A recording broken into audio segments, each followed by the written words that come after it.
नमस्कार, NS now देख रहे हैं आप में से किसी न किसी के मन में एक बार ये सवाल जरूर आया होगा कि सिद्धार्थ यानी गौतम बुद्ध, जिन्होंने अपनी पत्नी यशोधरा और अपने बेटे राहुल को आधी रात में सोता हुआ छोड़कर गृह त्याग कर दिया था, ज्ञान की खोज में निकल पड़े थे, उनके जाने के बाद उनकी पत्नी और उनके बेटे के साथ क्या हुआ, उन्होंने आगे अपना जीवन कैसे व्यतीत किया और इस कहानी का अंत कैसे हुआ।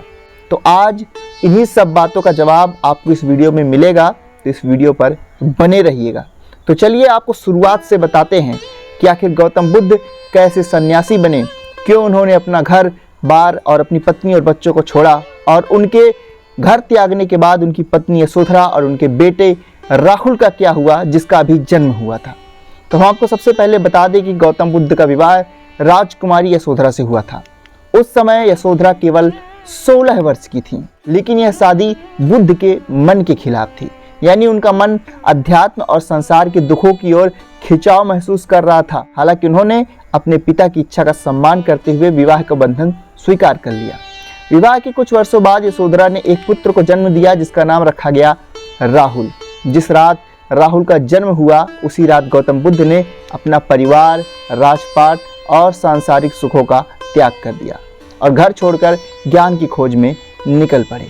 बुद्ध का यह निर्णय उनके जीवन का सबसे कठिन लेकिन महत्वपूर्ण मोड़ था। गौतम बुद्ध के घर छोड़ने के बाद यशोधरा के जीवन में एक गहरा दर्द और अकेलापन आ गया। उन्होंने भी सांसारिक मोह छोड़कर सादगीपूर्ण जीवन जीने का निर्णय लिया। उन्होंने अपने सारे आभूषण और सुख सुविधाएं त्याग दी और संत की तरह जीवन व्यतीत करना शुरू कर दिया। यशोधरा ने अपने बेटे राहुल को भी एक तपस्वी के रूप में पालना शुरू कर दिया, ताकि वह भी सांसारिक मोह माया से दूर रहकर सच्चे अर्थों में जीवन का मूल्य समझ सके। समय बीता और गौतम बुद्ध ने ज्ञान प्राप्त कर पूरे विश्व को अपनी शिक्षाओं का मार्ग दिखाना शुरू कर दिया। कुछ वर्षों बाद बुद्ध अपने नगर कपिलवस्तु लौटे और अपनी पत्नी यशोधरा तथा पुत्र राहुल से मिलने का निर्णय लिया।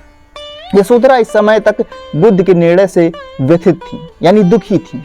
उन्होंने बुद्ध से उनके त्याग पर कई सवाल किए और अपने दुख को व्यक्त किया, लेकिन अंततः उन्होंने बुद्ध की आध्यात्मिक यात्रा को समझा और बुद्ध को क्षमा कर दिया। यशोधरा के मन में बुद्ध के त्याग और ज्ञान की गहरी छाप पड़ी थी। उन्होंने भिक्षुणी का जीवन जीना शुरू किया और उनके त्यागमय जीवन के कारण उन्हें गौतमी के नाम से पहचाना जाने लगा। राहुल ने भी अपने पिता के पद चिन्हों पर चलते हुए भिक्षु बनने का निर्णय लिया।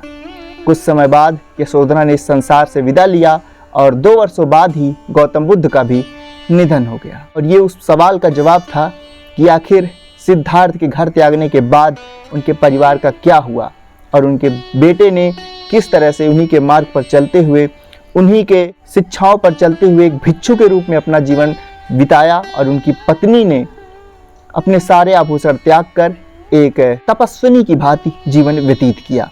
और आखिरकार उन्होंने बुद्ध को इसके लिए क्षमा किया और बुद्ध के रास्ते पर वो खुद भी चलने लगे। तो ये सच्चा त्याग, धैर्य और प्रेम किसी भी दुख या कठिनाई का सामना करने में हमारी सबसे बड़ी शक्ति बन सकते हैं। बुद्ध की शिक्षा और उनके जीवन का यह पहलू हमें सत्य और आत्मिक संतोष की ओर प्रेरित करता है। आपको ये जानकारी कैसी लगी हमें कमेंट बॉक्स में जरूर बताएं। इस वीडियो को शेयर करें। धन्यवाद।